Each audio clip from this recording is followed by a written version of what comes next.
If your knee started hurting on leg day, so you took out squats, lunges, split squats, step ups, and knee extensions, and now on your leg day, you're only doing RDLs, deadlifts, hip thrusts, hip abduction, hip adduction, and hamstring curls, then that's exactly why your knee still hurts.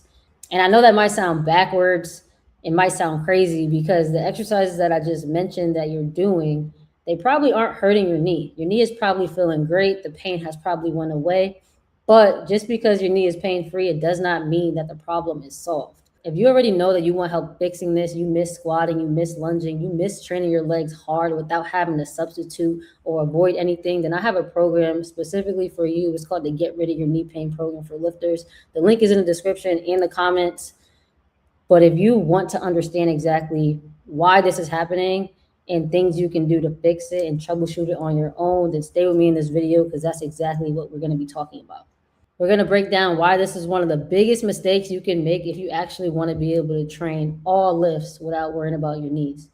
We're going to talk about why it backfires in the long run, even if it feels better in the short term, how to keep all lifts in your program without having to avoid certain exercises, and then my advice to getting back to doing everything without pain as an orthopedic physical therapist who actually lifts.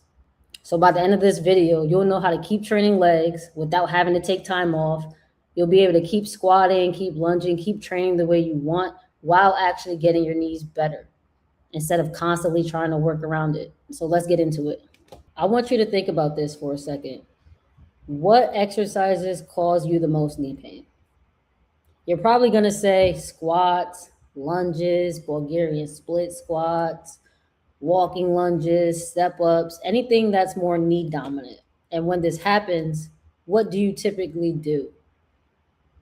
You take them out and you just avoid them.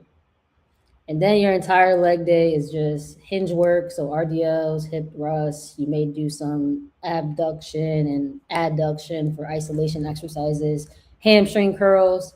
Basically, you're doing things that don't directly load the knee. It doesn't directly stress the knee, and your knee feels better. But long term, that approach backfires, and here's why. Most of those exercises that you're doing, they don't place a ton of stress on the knee. They're all hip dominant movements. They target the glutes and the hamstrings a lot more than the knee itself. And that's exactly why your knee tends to feel better when you do them. But just because your knee feels better, it doesn't mean your knee is actually getting better. It usually just means that you remove the exact exercises that expose the problem that you have. And I want to be really, really, really clear here.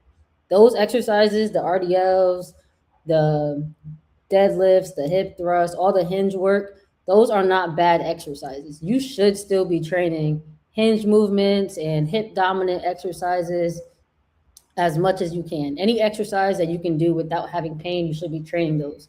But you don't want those to become the only lower body exercises you do, because now you end up avoiding the exact positions and movements that your knee needs to be exposed to if you want to improve on things like squats, lunges, and step ups. And I want you to think about it like this. If squats or lunges hurt your knee and you never do it again, how is your knee going to get better at doing those things? It's not, because your knee never gets the chance to build tolerance to those movements again. It never gets stronger in those positions. It's kind of like saying that your room is messy. You don't want to deal with cleaning it. So instead of cleaning it, you just stop going inside the room. So it's kind of like out of sight, out of mind. If you don't see the mess, it's not there.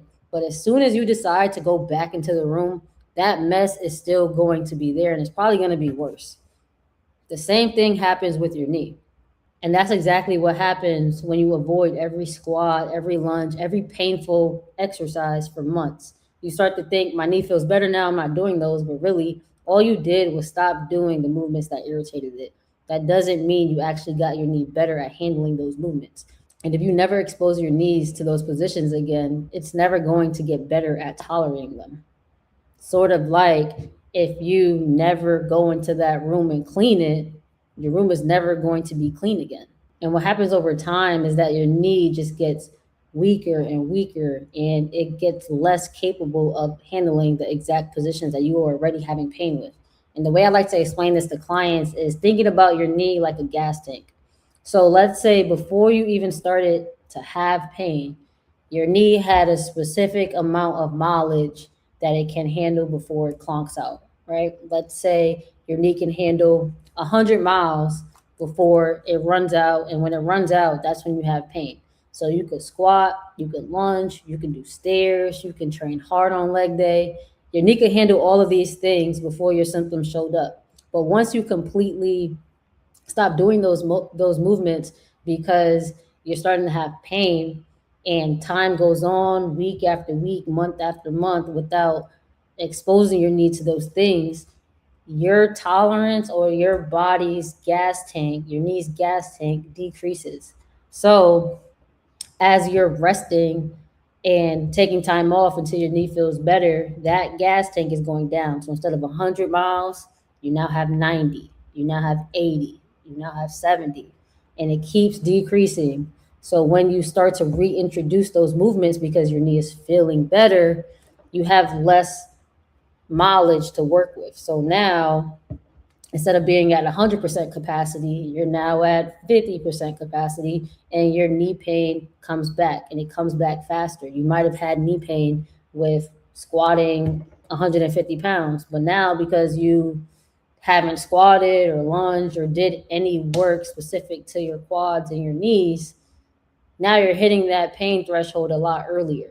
And the reason you're hitting it a lot earlier is because your knee never rebuilt that capacity. You never rebuilt the strength to tolerate those movements again. You kind of just avoided it. And like the cliche, if you don't use it, you lose it. That's exactly what happens in this situation.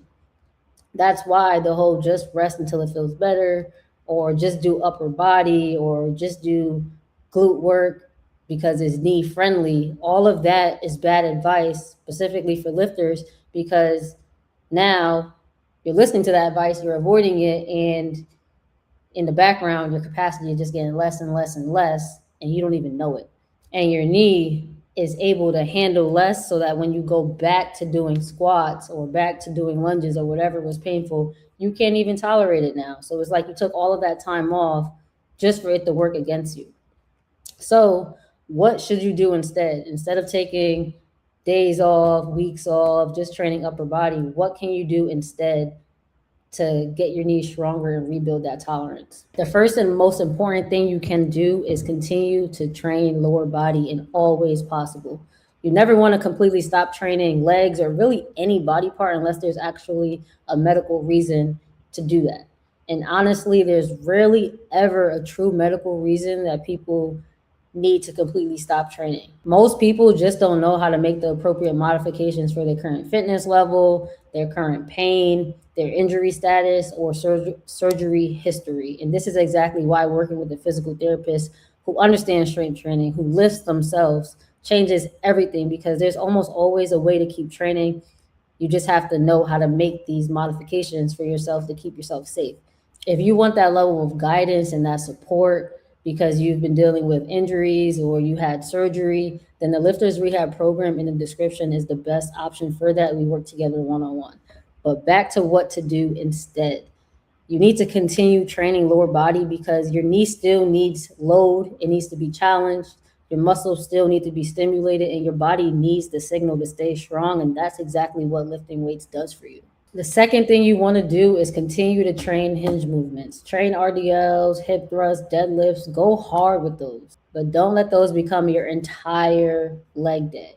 Because like we talked about earlier in the video, those exercises usually feel better on your knees because they don't challenge your knees as much. And if you want your knees to feel better when you do squats, you do lunges, you do step ups, you need the challenge. You need exercises that mimic those specific things that your body is having difficulty with. And doing just RDLs, hip thrusts, and deadlifts, those are different demands on the body. So just because you can do those without pain, it doesn't mean that it's going to translate to the squats, the step ups, the lunges, the things that are actually more painful because they put more stress on the knees. So yes, continue training hinge movements, but don't let that be the only thing you train when it comes to your lower body.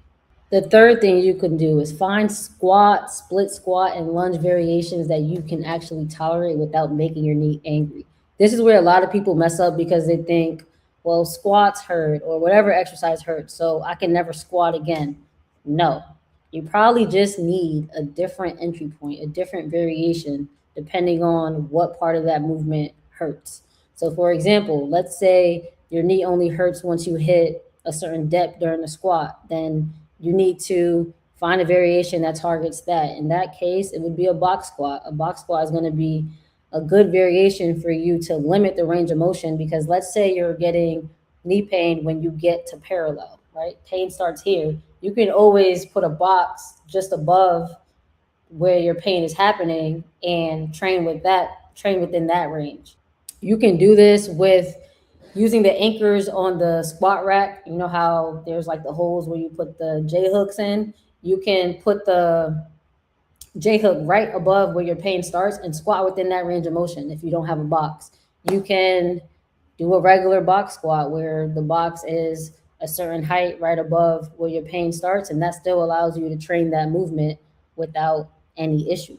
Let's say that you're having pain with barbell back squats and it's not just at a certain range of motion, it's not happening at a certain depth, it's happening throughout the entire range. No matter what you do, you decrease the weight, it still happens, you change your range of motion, you're still having pain, then you need to find a different variation that allows you to train the squat pattern in some way, shape, or form, right? So you can switch to a goblet squat, you can switch to a front squat, you can even do a leg press. People always say, "Oh, I don't squat, I do leg press," and they don't realize that leg press is a squat pattern.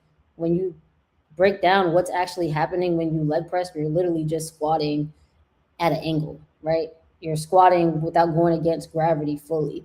So leg press is going to be a good option. If you're having pain with, let's say, walking lunges or forward lunges, you can regress that to a different lunge variation. People always say, I have pain when I do lunges. There's so many different lunge variations. We have to get really clear on what specific variation is causing pain and then regress from there. So just because you have pain with a walking lunge or a forward lunge, it doesn't mean all lunges are off the table. It just means you need to find the lunge that works for you. There's so many different things that can help. You just need to know exactly when you're having pain and how to either regress that specific exercise or find a different exercise that targets the same muscle group in a similar fashion, so you can then train that and rebuild to what was previously painful.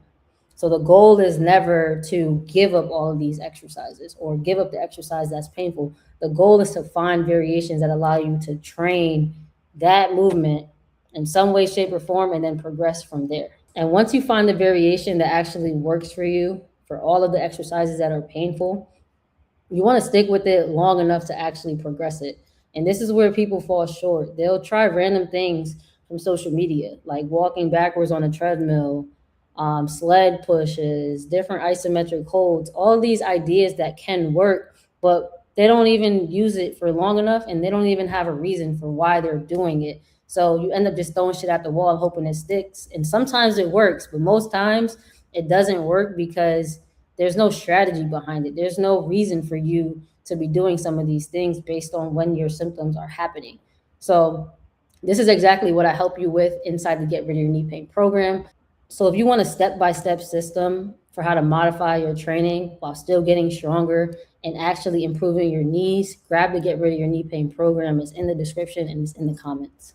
The steps that we just talked about and the steps that are inside the Get Rid of Your Knee Pain program is honestly what all knee rehab should look like for lifters. It should actually prepare you to train again. You shouldn't think that avoiding an exercise is going to somehow get you back to doing it. If your goal is to be able to squat, lunge, step up, do any knee dominant movement without your knees bothering you, then you need to work back up to that.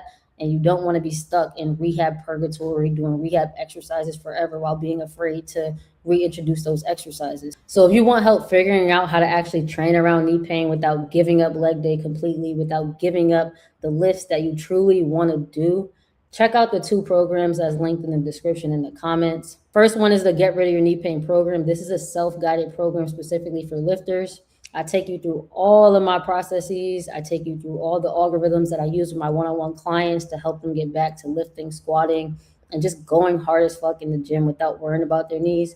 And the other is the Lifters Rehab program. This is a one-on-one coaching experience for lifters who want high touch guidance, who want to take advantage of getting their form analyzed, getting their entire body ready to do what they want to do in the gym. Both exist to get you back to squatting, lunging, and training hard again without knee pain being the reason why you can't do certain things.